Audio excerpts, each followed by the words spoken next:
when I started doing nonviolent communication and we started talking about empathy, Yeah. I was like, oh, an empathic field, that's a key field. It's the same as in Aikido.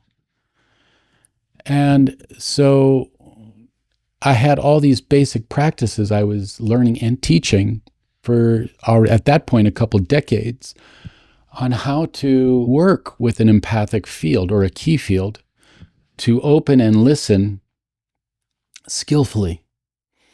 And it's just, there's just something in me that just said, I have to bring this to the NVC world. We talk about empathy, but what is it? Yeah. But to viscerally be able to train in a way where you can feel it and practice that you can really grab onto, that's below the talking. It's a visceral listening, and there's so much you can receive and communicate energetically. So that's the piece that I bring to the NVC world, because Aikido is a whole life practice, and NVC is a whole life practice, and somatics is a whole life practice. They're corresponding places. So I take the best from each and mix and match in a way that what I've come up with are some pretty unique practices, unique to all those disciplines. I've created what I call a foundation. Looking at all these elements of the work that you do, whether it's the goldsmithing or the Aikido or the nonviolent communication, or the somatics or the community, all these different pieces. If you had to put it in a single sentence, what would you say is the thing that you most care about? Well,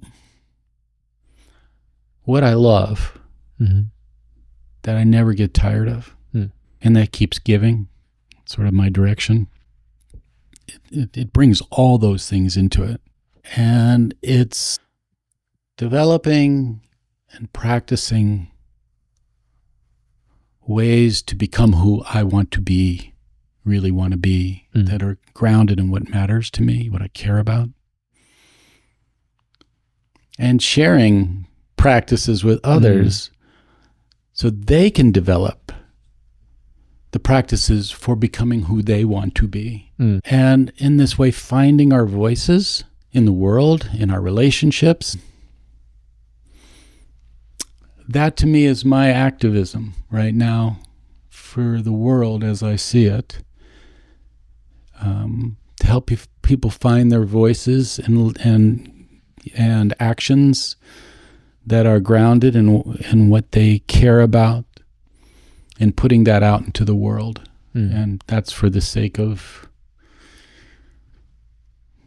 you and future generations, as well as myself and the people around me. But I do think in those terms of beyond my life. That's what I love to share.